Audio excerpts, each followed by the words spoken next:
കാസിനെ രഹസ്യങ്ങൾ ചോർത്താൻ വേണ്ടി നമ്മുടെ സുലൈമാൻ എന്തൊക്കെ ത്യാഗം ചെയ്യുന്നത്.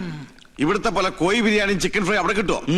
ശരിയാ, ആ വർമ്മന്മാരുടെ ഇടയിൽ കിടന്ന് പുല്ലും വൈക്കോലും തിന്ന് ഒരുമാതിരി മുരുങ്ങാത്തൊരു പരുവത്തിലായി. സുലൈമാനെ ഇങ്ങോട്ട് വിളിച്ചാലോ? വേണ്ട വേണ്ട വേണ്ട. അവനിവിടെ കയറി വന്നാ കൊട്ടാരത്തിനോട് സംശയിക്കും. ചെല്ലിമേ കോഴി വരിച്ചിരിപ്പില്ലേ, അത് കുറെ പൊതിഞ്ഞെടുത്ത് സൂത്രത്തിൽ അവനുകൊണ്ട് കൊടുക്ക്. അല്ലാത്ത ബുദ്ധി. എന്താ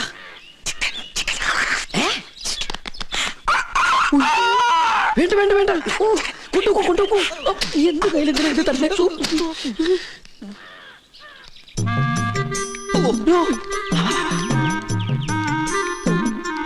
എന്താ ഈ ബുദ്ധി?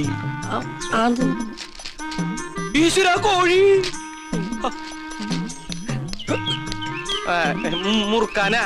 മുറുക്കാൻ ആരും എന്നെ തെറ്റിദ്ധരിക്കരുത്. മുറുക്കാൻ എന്നാ നമുക്ക് അങ്ങോട്ട് മുറുക്കലൊക്കെ പിന്നെ ഇങ്ങോട്ട് വരിക. കാര്യസ്ഥനായരെ അസലായി നിക്ക. ഊണ് കഴിഞ്ഞിട്ട് ഒന്ന് മുറുക്കണോന്ന് നിരീക്ഷിച്ചിരിക്കുകയായിരുന്നു. ഇയാളും തുടങ്ങിയോ ദുശീലം? തുടങ്ങി 2 മിനിറ്റ് മുമ്പ് തുടങ്ങി. നിക്ക, അങ്ങ് തരിക. തരില്ല, ഇങ്ങ് തരിക. പറ്റില്ല. ഇങ്ങ് തരികന്ന്. എന്നാ ശരിയാവില്ലെന്ന്. ഒരു നമ്പൂരി ചോദിച്ചാൽ നായര് കൊടുത്തിരിക്കണം, പ്രത്യേകിച്ച് മുറുക്കാൻ. ഇത് ഞാൻ തരില്ല. പറഞ്ഞില്ലേ ഇങ്ങ് തരിക.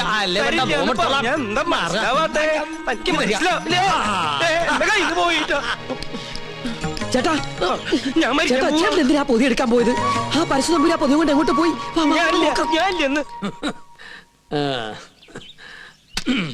ചവയ്ക്കാൻ കൂടണോ? പിന്നെന്താ കൂടാലോ. ഒരു രസാണ് ഊണ് കഴിഞ്ഞിട്ട് ഒന്ന് ചവയ്ക്കണത്. എന്താ ഇത്? ശിവ എന്തായി കാണണേ? പരിശുദ്ധംപോരി മാംസം ഭക്ഷിക്കുക? നമ്മുടെ കോഴിയല്ല, അയ്യോ, പുണ്യർമ്മം നടക്കുന്ന കൊട്ടാരത്തിനകത്ത് വെച്ചിട്ട് പൂജാരി കോഴിയെ ഭക്ഷിക്കാന്ന് വെച്ചാൽ അസംബന്ധം പറയണോ? ഒന്നും പറയണ്ട. കുറ്റം ചെയ്തിട്ട് അന്നിന്റെ തലയിൽ കെട്ടിവെക്കുന്നോ? മാർത്താണ്ട, ഇയാളെ പിടിച്ച് പുറത്താക്ക്. തമ്പുരാനെ പട്ടീന്ന് വിളിക്കാൻ ശ്രമിക്കാ. മാർത്താണ്ട, ഇനി ഇയാൾ അകത്ത് കയറിയത് മുട്ടുകാരെ തല്ലി ഒടിച്ചേക്ക്. തൊടാണ് കൊണ്ടുപോവാ. ഉണ്ണികൃഷ്ണ, പുണ്യാഹം തെറിച്ച് ശുദ്ധാക്കുക. ആയിക്കോട്ടെ. ചിക്കൻ ഫ്രൈ എങ്ങനെ ഇവിടെ വന്നെന്ന് എനിക്ക് മനസ്സിലായി. ഏത് ഫ്രൈ? വെറുതെ ആ പാവത്തിന് തല്ലു വിളിച്ചില്ലേ? ഇതൊന്നും ഈശ്വരൻ പൊറുക്കില്ല കേട്ടോ. പാവോ അയാളാ. ഈ കൊട്ടാരം എങ്ങനെ കുളം തോണ്ടാന്ന് ഗവേഷണം നടത്തിക്കൊണ്ടിരിക്കുകയാണ്. അതുകൊണ്ട് ഇക്കാര്യത്തിലെ ഒരു ഈശ്വര കോപവും എനിക്കുണ്ടാവില്ല. ആ, ഞാനിന്ന് പോവാ. എങ്ങോട്ട്? ഓഹോ, അപ്പൊ പൂജാരി ക്ലാസ് ഒക്കെ മറന്നോ? ഇന്നത്തോടെ അവധി തീരല്ലേ? ആണോ? കയ്യിൽ വാച്ചില്ലാത്തോണ്ട് ഞാനത് അറിഞ്ഞില്ല. തമാശ പറഞ്ഞ് നിന്നാ മതി.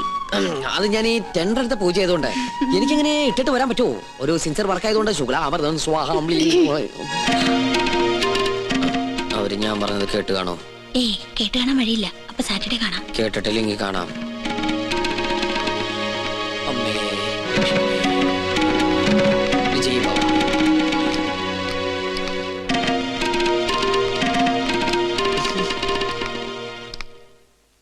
എന്താ ഉണ്ണികൃഷ്ണനായിട്ട് സംസാരിച്ചത്? ഏയ് ഒന്നുമില്ല. ഗോപികയെ കുറിച്ച് പറയായിരുന്നു. എന്നെ കുറിച്ചോ? എന്തു പറഞ്ഞു? പൂജയ്ക്ക് ഫലം ഉണ്ടാകുമെന്നും ഗോപിക തമ്പുരാട്ടിക്ക് ഇഷ്ടപ്പെടുന്ന രാജകുമാരനെ ഉടനെ കണ്ടെത്താൻ കഴിയുന്നു. ഉണ്ണികൃഷ്ണൻ പറഞ്ഞത് നേരാ. എനിക്ക് അപ്പൊ പൂജയ്ക്ക് ഫലം ഉണ്ടായെന്ന് പറയണേ? ആരാ രാജകുമാരൻ? ഏത് കൊട്ടാരത്തിലെയാ? അതൊന്നും നീ പറയണ്ട. പിന്നെ നീ വിഷമിക്കണ്ട. എന്റെ വിവാഹം കഴിഞ്ഞാലുടൻ നിന്നെ ആരെങ്കിലും ഏൽപ്പിക്കുന്ന അച്ഛൻ പറഞ്ഞത്. അങ്ങനെ ആരെങ്കിലും കേട്ടാനൊന്നും എന്നെ കിട്ടില്ല. അതെന്താ? നീ ആരെങ്കിലും കണ്ടുവച്ചിട്ടുണ്ടോ? പക്ഷെ ഒരു ചിന്ന പ്രോബ്ലം. കക്ഷി മറ്റൊരു ജാതിയാ. എന്താ ലക്ഷ്മി നീ പറയണേ? ഹരിതാത്തൊന്നും ചിന്തിക്കാനേ പാടില്ല കേട്ടോ. അവസാനം മാളവിക തമ്പുരാട്ടിയുടെ അനുഭവമായിരിക്കും ഉണ്ടാവുക. അവർക്കെന്താ സംഭവിച്ചേ? സുഖമായിട്ട് ജീവിക്കുന്നവര്. പിന്നെ തമ്പ്രാക്കന്മാരുടെ വൈരാഗ്യം അതൊന്നും കാര്യാക്കല്ലെന്നേ. ഞാൻ കണ്ടുവച്ചിട്ടുള്ള ആള് ശുദ്ധ ബ്രാഹ്മണ. അല്ലാതെ നിന്നെ പോലെ പരദേശം നോക്കി പോയില്ല ഞാൻ. ആദ്യം മുത്തശ്ശനോട് വിവരം പറയും. എല്ലാവർക്കും സമ്മതമാണെങ്കിൽ പ്രൊസീഡ് ചെയ്യും.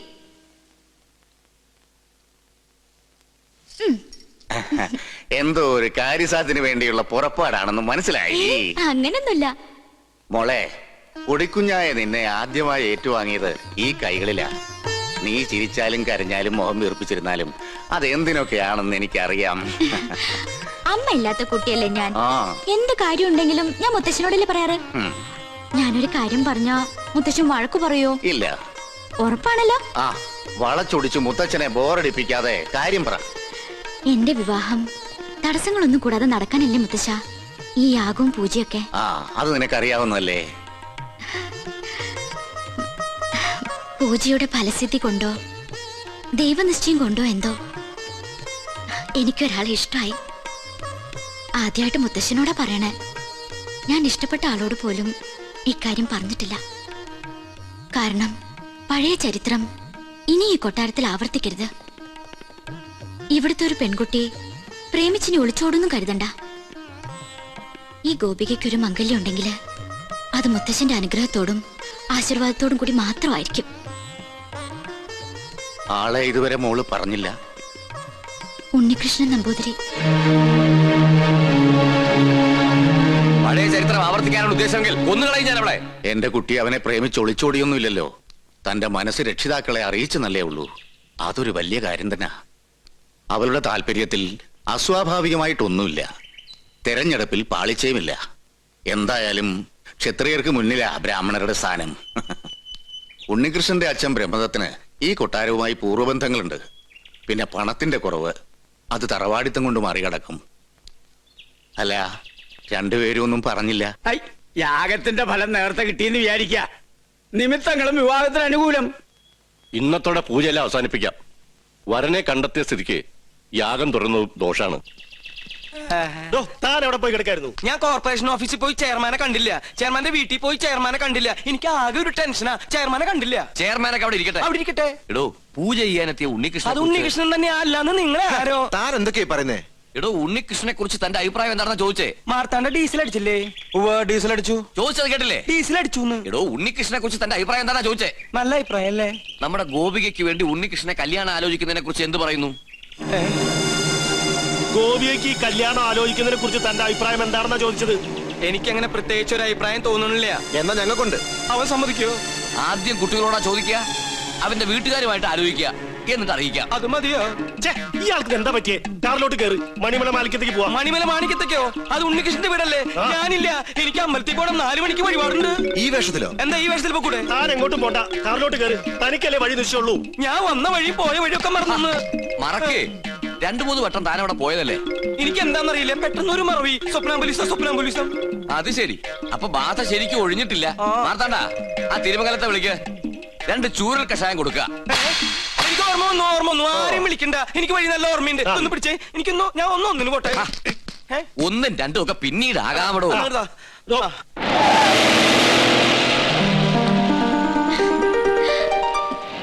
ഉണ്ണീഷ്ണ, പോയിട്ട് വരാം.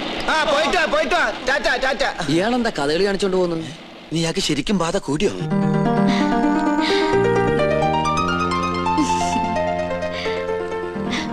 എന്താണ് തമ്പുരാട്ടിക്കുട്ടി നല്ല ഹാപ്പി മൂഡിലാണല്ലോ. കാര്യമുണ്ട്. എന്താണാവോ? അതെ, എനിക്ക് വേണ്ടി കല്യാണം ആലോചിക്കാൻ എല്ലാരും കൂടി പോയിരിക്ക. അപ്പൊ താൻ സമ്മതിച്ചോ കല്യാണത്തിന്? എന്താ മുഖത്തിനൊരു വാട്ടം? ഏയ്, ഒന്നുമില്ല. ആരാണ് ആ ഭാഗ്യവാനായ ചെറുപ്പക്കാരൻ നോർത്താ? ആളെ ഞാൻ പറയില്ല. വേണമെങ്കിൽ തൊട്ട് കാണിക്കാം.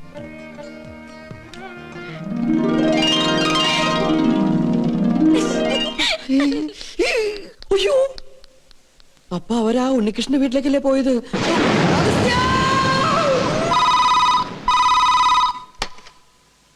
ഹലോ, ഉണ്ണികൃഷ്ണന്റെ വീട് തന്നെയല്ലേ?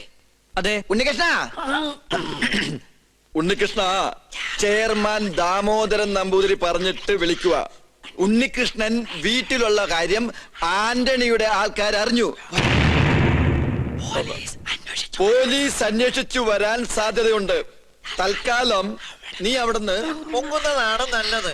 അതുപോലെ സംഗതി ഏറ്റുന്നാ തോന്നണത്. എങ്കിൽ തമ്പരാക്കന്മാരെ എത്തും മുമ്പ് നമുക്ക് അവിടെ എത്തണം. വാ.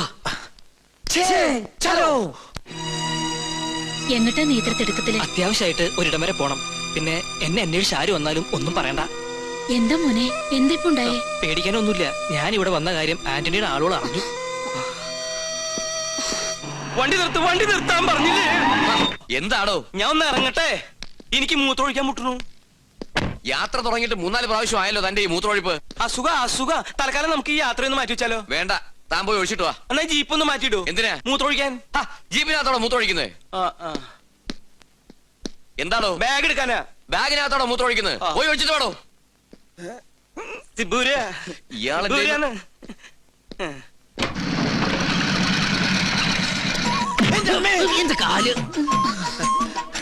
ഉണ്ണികൃഷ്ണൻ ഇവിടെ ഇല്ല. അറിയാം, അവൻ ഇവിടെ ഉണ്ടാവില്ലെന്ന് പറഞ്ഞിരുന്നു. അതുകൊണ്ടല്ലേ ഞങ്ങൾ വന്നത്. ഞങ്ങൾ ഉണ്ണിയുടെ സുഹൃത്തുക്കളാ. എന്റെ പേര് ഉണ്ണികൃഷ്ണൻ തന്നെയാ. എന്റെ പേര് അഗസ്റ്റിൻ. അഗസ്റ്റിൻ നമ്പൂതിരി.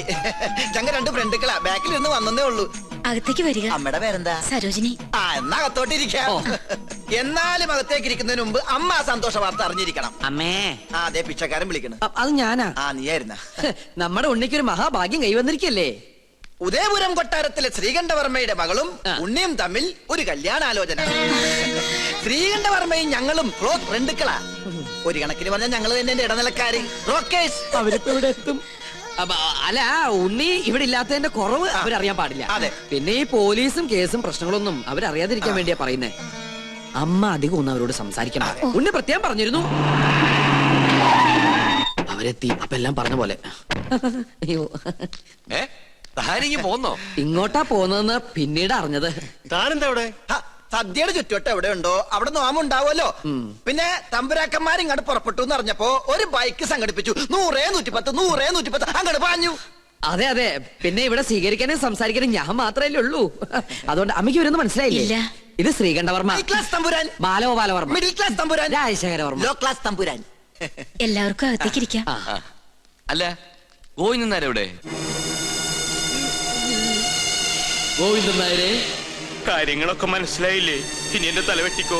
നിങ്ങളുടെ തലവട്ടം ഞാനെന്താ ബാർബറോ? ഇങ്ങോട്ടൊന്ന് നോക്കിയേ. നീ എന്താ ഇവിടെ? അത് ശരി. വീട്ടിൽ കയറി വന്ന് വീട്ടുകാരനോട് നീ എന്താ ഇവിടെ എന്നാ നല്ല അടി കിട്ടും. വീട്ടിൽ കയറി എനിക്ക് പിടിയും കിട്ടണില്ല. കിട്ടിയ പിടി വിടാണ്ട് വേഗം വാ. വളച്ചുകെട്ടില്ലാതെ കാര്യത്തിലേക്ക് കടക്കാം. ഉണ്ണികൃഷ്ണന് വേണ്ടി വിവാഹം ആലോചിച്ചു വന്നാ ഞങ്ങള്.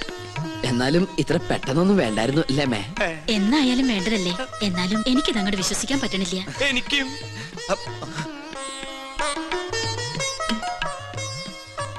ഇതേതാ ഈ കുട്ടി? ചോദിച്ചത് കേട്ടില്ല മേ. ഇതാരാന്ന് ഒന്ന് പറഞ്ഞു കൊടുക്കട്ടെ മേ. ഉണ്ണിയുടെ പെങ്ങളാ സുധ. കൊള്ളാല്ലേ? കൊള്ളാം. അമ്മ പെങ്ങളെ തിരിച്ചറിയില്ല എന്ന് പറഞ്ഞ എനിക്ക് ആദ്യം മനസ്സിലായില്ല, ഇപ്പൊ എല്ലാം മനസ്സിലായി. നീ എങ്ങനെയാ അവിടുന്ന് ഇടുവന്നേ? അപ്പോ നിങ്ങൾ ആലോചിച്ച ശേഷം ബന്ധുക്കളോടൊപ്പം കൊട്ടാരത്തിലേക്ക് വരിക. തീരുമാനങ്ങളൊക്കെ അവിടെ വെച്ചാകട്ടെ. ഉണ്ണികൃഷ്ണ, തന്നോട് ഒരിക്കൽ എനിക്കൊരു പാപം ചെയ്യേണ്ടി വന്നു. മുത്തശ്ശി മരിച്ച വിവരം അറിയിക്കാതിരുന്നത്.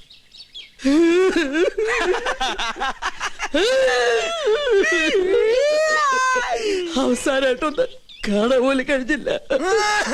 അതിന് നീ എന്തിനാ കരയണേ? ആ 16 അടി സദ്യയുടെ ദേഹം എനിക്ക് കിട്ടില്ലെന്ന് അത് പോട്ടെ പോട്ടെ പോട്ടെ. അതൊക്കെ പോട്ടെ. ഇനി കല്യാണം കഴിയുന്നത് വരെ താൻ കൊട്ടാരത്തിൽ ഉണ്ടാവണം. ഒരുപാട് കാര്യങ്ങൾ തന്റെ സാന്നിധ്യത്തിൽ തീരുമാനിക്കാനുണ്ട്. 10 വർഷങ്ങൾക്ക് ശേഷം കൊട്ടാരത്തിൽ ഒരു മംഗല്യം നടക്കാൻ പോണത്. എന്നാ ഞങ്ങൾ അങ്ങോട്ട്